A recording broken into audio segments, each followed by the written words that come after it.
Guys for me waiting patiently. I've been very impressed with this event today, and I've learned some valuable things. So I appreciate everyone who's presented. I hope that the information that I've got today will be equally as helpful to you as everything else that I've participated in today. So I'm gonna see if we can figure out some screen sharing here quickly. Let's see. Let me know if this is coming through okay. Are you able to see my slides? I cannot see them yet. Let's see. Try that one more time. Yep, that worked. Okay, very good. Well, thank you. And Derek, your expectations are high. You mentioned I was going to be presenting exciting stuff. I think this is exciting. It's going to be a lot of data. I'm happy to answer any questions that you might have. I just wanted to kind of paint a picture of what we're looking at economically today. The data that I get comes primarily from the state of Utah's Department of Workforce Services. They have economists who put out quarterly reports throughout the year, and the most recent data, some of it lags a little bit, but it is accurate, and it's been very helpful for me. I hope that it is for you as well. So we'll just run through these slides quickly. What I've got here are a handful of economic indicators that we look at that kind of reflect what the economy looks like, you know, during the past year in Iron County. A lot of this stuff is from the second quarter of last year. Some of it's more current, but it's close enough that things haven't changed drastically yet. We anticipate there could potentially be changes, and we'll talk about that a little bit later. So the Economist has a statement that comes out, and I think most of what we're looking at is very positive as far as Cedar City, Iron County goes. She says that our local economy continues to boom.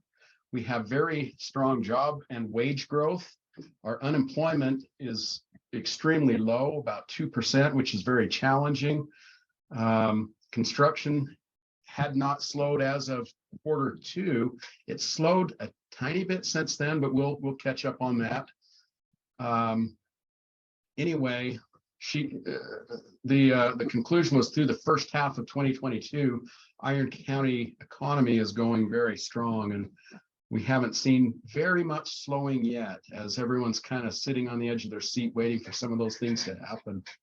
So this is really impressive, and I'll pull this up. Somebody, you know, like I say, if anybody has any questions, unmute and chime in, and I'll be happy to answer it.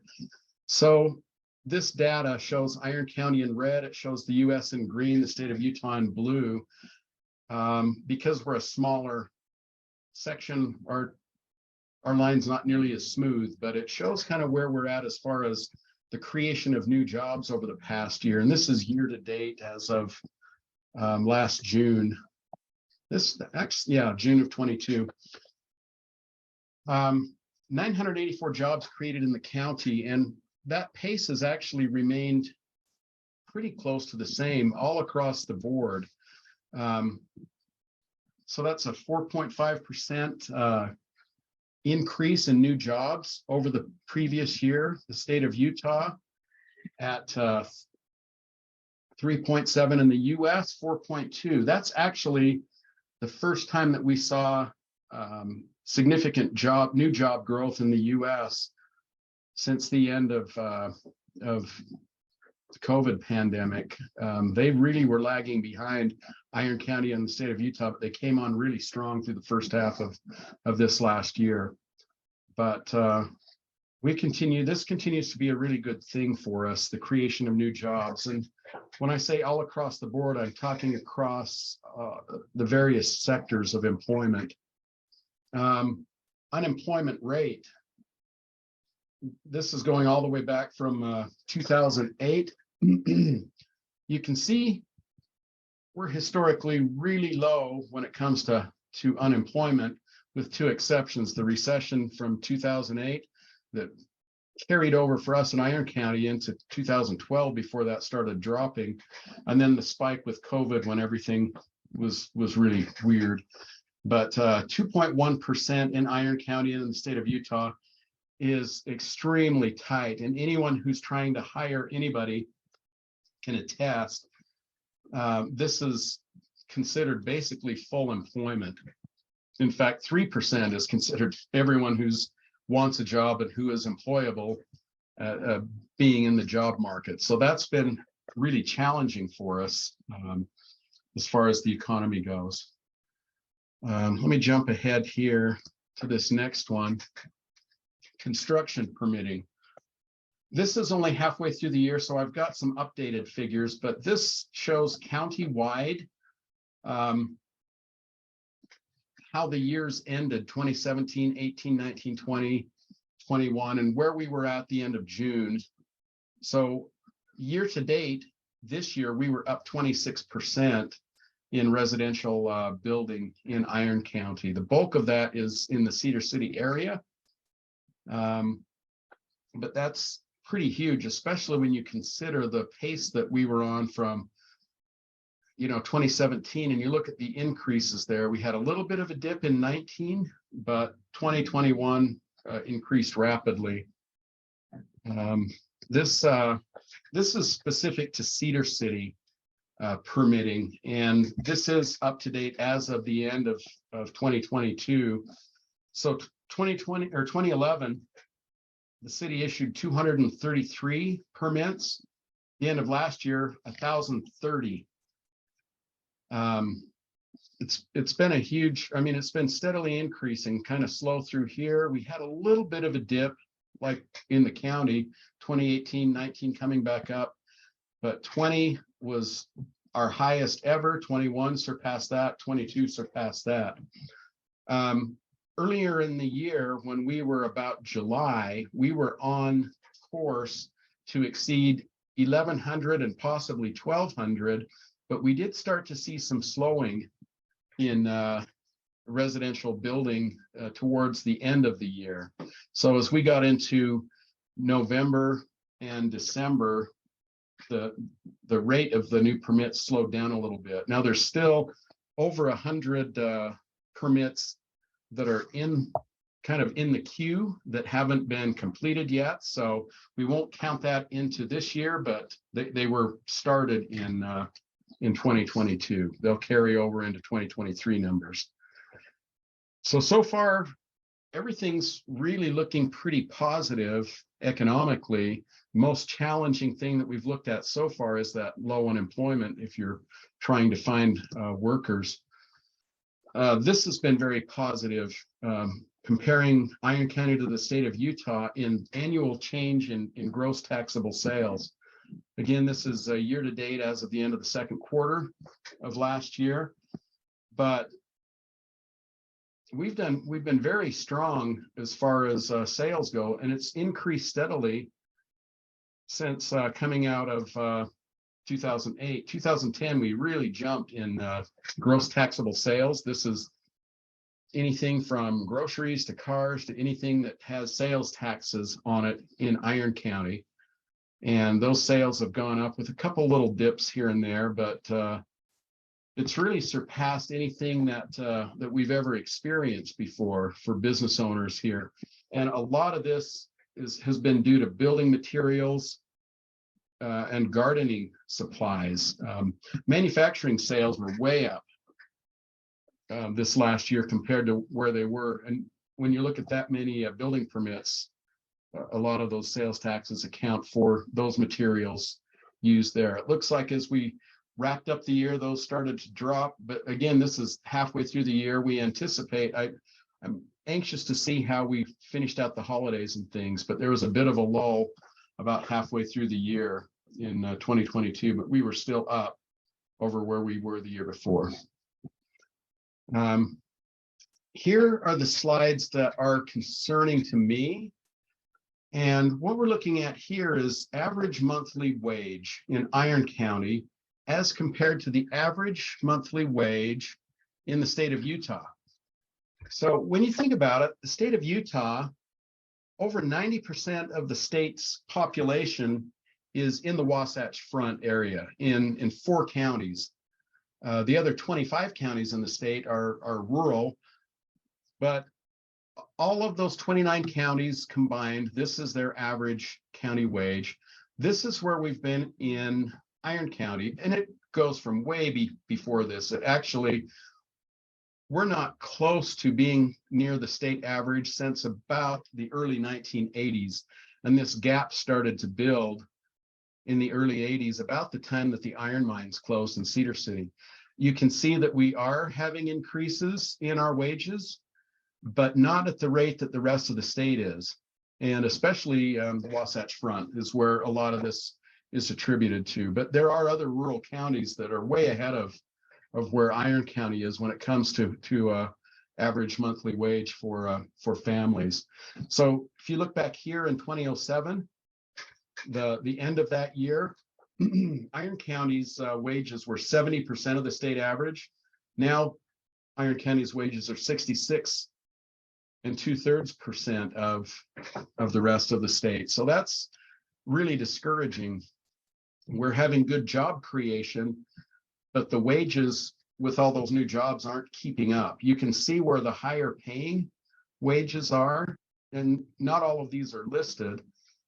And some of these are very small sectors. We don't have a whole lot of IT people, but those who are here are getting paid quite a bit.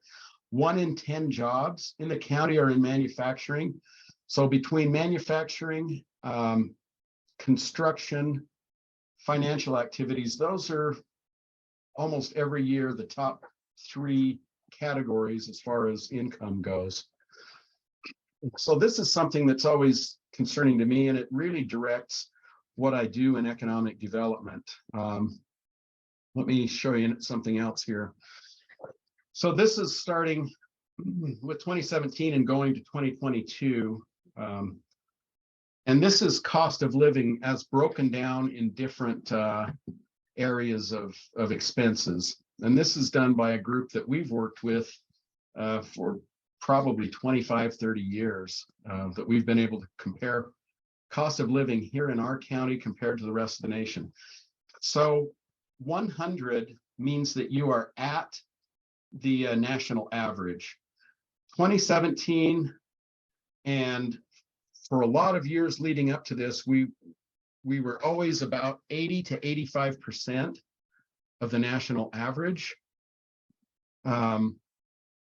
That's crept up, as you can see, to 90%, back to 89, but starting in 2020, 93%, 98%, 98.3 for those for 2021 and 2022. That's showing that, well, our wages aren't growing. It's costing more to live here. You know, a lot of people said, well, we can afford to live in Cedar City because it doesn't cost as much. And that was true for a while. But you look back in 2017, when our income was 70% of the state average, cost of living was still 84%.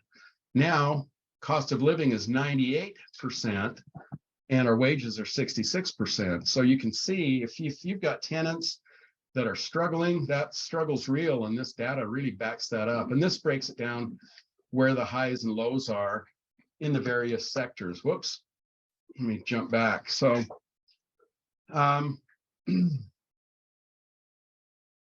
you can see housing traditionally has been one of the lower sectors here in the 70s.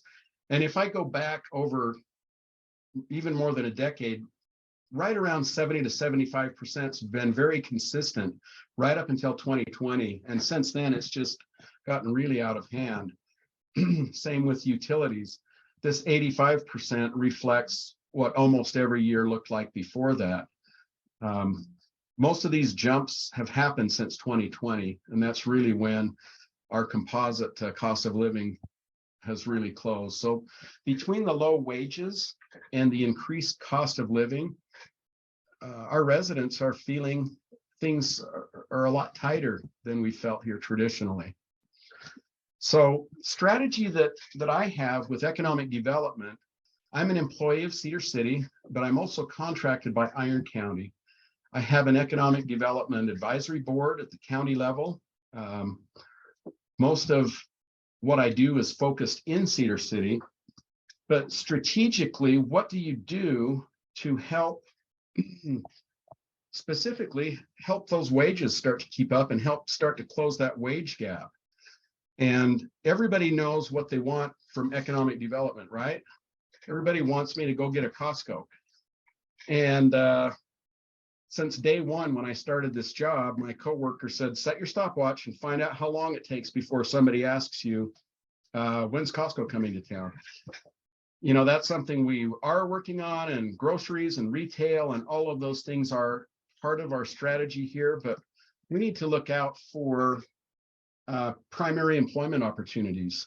And really that's where we've been focused. Number one is local business support. I try to work with businesses that are already here through the Chamber of Commerce, through businesses themselves, through all of our business partners in the community and their organizations to support them. Most of the job growth that we have, and I showed you the almost 1,000 jobs in the last half of last year, first half of last year, we've had high job growth every year since I've been in this job. And most of those jobs come from local businesses that are already here. Genpack came here over 25 years ago. They've expanded 4 times. They're looking at a 5th expansion. Charlotte Pipe has expanded. As the university continues to grow, they continue to hire. And so local job creation is really the healthiest way to grow new jobs. And it's really a focus of what we do in our office. The other that a lot of people think about with economic development strategies is new business development and recruitment. A lot of my effort in business recruitment has been in industrial manufacturing for a couple of reasons. First of all, that's one of our highest wage sectors, as you've seen. We want companies that are going to help push those wages up. And when we work with industrial partners, we make sure that they're committed to pay above the average county wage that's here. But primary employment is really the goal, and a lot of that has been with manufacturing. The other part of the reason isn't just the high wages, but it's because we're so well suited for that. We have excellent transportation. Manufacturing companies can reach the greater part of the Western US, and especially the large markets in Southern California and Phoenix within 1 day's trucking. And businesses that are expanding, especially from the Midwest and from the East, they're looking for accessibility to markets. The other thing that we have is rail service, and we'll continue to see that that is extremely valuable. So those things have made it really, it's given us a lot of advantage when it comes to recruiting manufacturing. And as a result, we are seeing some higher paying jobs come to the community. Small business development. This doesn't grow jobs as quickly, but it's really important. And we have a group of partners, including the Chamber of Commerce. I don't know how many of you are familiar with the Business and Innovation Center that's located at Southwest Tech. They're a huge partner, and that space at Southwest Tech is home to the Chamber of Commerce, to the Small Business Development Center, and the PTAC, which is Procurement Technical Assistance. That's helping local companies find federal contracts, you know, whether it's building parts or whatever it is. So we have that. We have the Women's Business Center of Utah. It's an organization that started 25 years ago in Salt Lake City. They expanded 4 years ago and opened a second location here in Cedar City, and it's in this same building. Southern Utah University participates in this space to encourage entrepreneurship and small business growth. They offer a lot of training to our local business community. And then also in tourism and hospitality. Tourism's been part of our economy for over a century now. Actually, a century this year, when the railroad came in, mainly to bring tourists to the national parks through Cedar City. So we continue to work with Maria Twitchell and tourism to continue to develop that area of our economy. And then finally, not to be forgotten, retail recruitment. That usually happens after all of this happens and enough new jobs and primary employment are created that it makes sense for new retail to come. In my 8 years in this position, retailers haven't given us much attention, but with the growth that we've had over the last several years, we're starting to get a little bit more attention here. So those are the main things that I prepared. I wanted to share one other slide that I added this morning, because we're talking about potential economic downturns, and we're seeing signs of that. Some are saying we're in a recession. Fortunately, we're not feeling that here. So some economists across the country have gotten together and they came up with a metric that's called the Hatchman Index.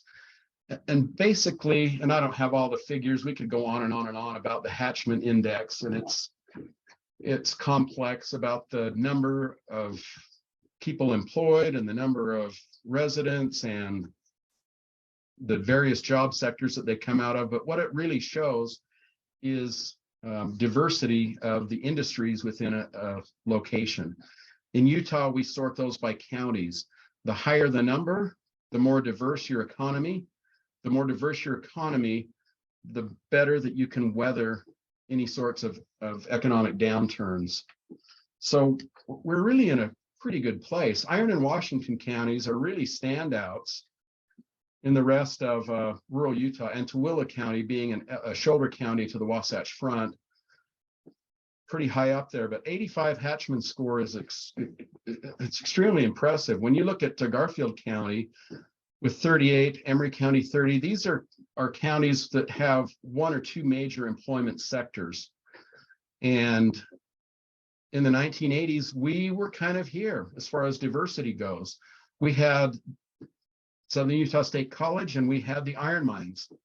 And when that mine shut down, it affected us greatly. And that's when that gap started to happen in our wages. Ever since then, the purpose of the Office of Economic Development has been to help increase the diversity of our local economy so that when we experience the recessions like 2008, sure, we're going to feel the effects of that, but not to the extent that some of these counties that aren't nearly as diverse are going to feel. So that's the main data that I have. Economic development's exciting. It's extremely busy. We have a lot of businesses from outside the area who are looking at coming here, and we're working with them. Because of our rail access, we're working very closely with the Utah Inland Port Authority to make better use of our rail resource here and to better serve the southwestern corner of the state to get products on and off the rail. Today, the only companies that can take advantage of our rail are those that have a direct connection to it, a spur that hooks onto that. We don't have a place to load or unload materials from the rail yet. We have two companies that announced last year that they're going to be building some transloading facilities here. So you'll be hearing more of that. And that's going to help in the creation of new jobs and new opportunities and hopefully higher wages as well. So that's where we're at in a nutshell. I'm happy to take any questions. Are you allowed to tell us what companies will be installing those rail spurs? Yes. Yeah, the first one, a local company called BZI. They are a steel company. They came to me about 4 years ago looking to unload steel. It didn't exist, so they purchased property to do transloading for themselves and for others. And they actually purchased enough property to do another rail-served industrial park. So we have had since 2007 the Port 15 industrial park, and not much happened through the recession. But over the last few years, we've recruited some companies out there GoEx is a plastic manufacturer that's just expanding. We were able to find Mueller to take the Cerro Copper building. Charlotte Pipe keeps expanding. But anyway, BZI is the first one. And the second one is a company called Savage Services. They operate 50 transload facilities all throughout North America, and they're building that out here. I worked with both of those companies for a couple of years to try to find a solution, and we thought that they would cooperate to do this, but they're finding that there's enough opportunity that they're each going to operate their own transload facilities. So we're excited for that.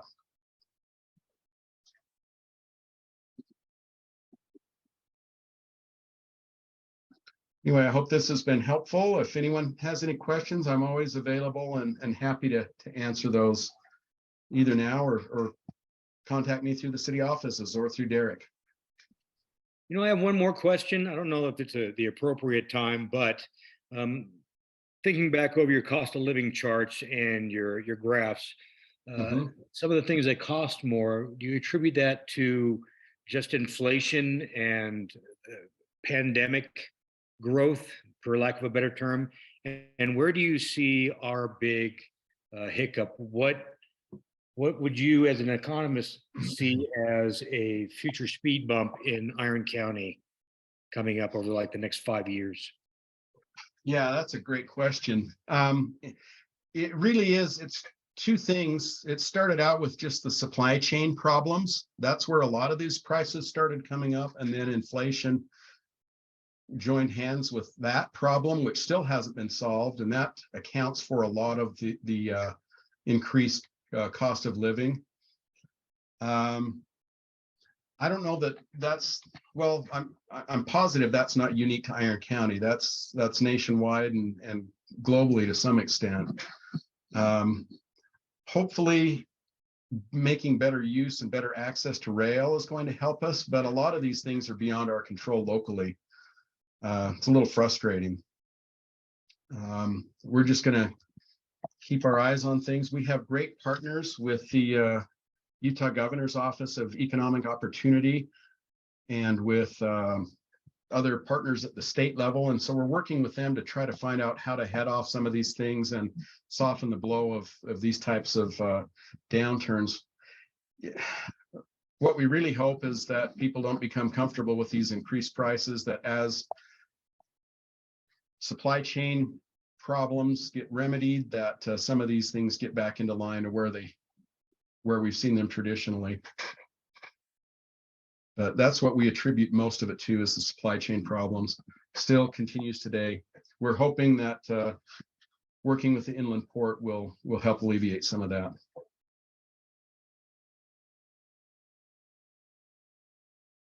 Awesome. Thank you, Danny. I really appreciate it. You're welcome. Thanks for the invite, Derek. Hey, anytime. Hopefully everyone found this.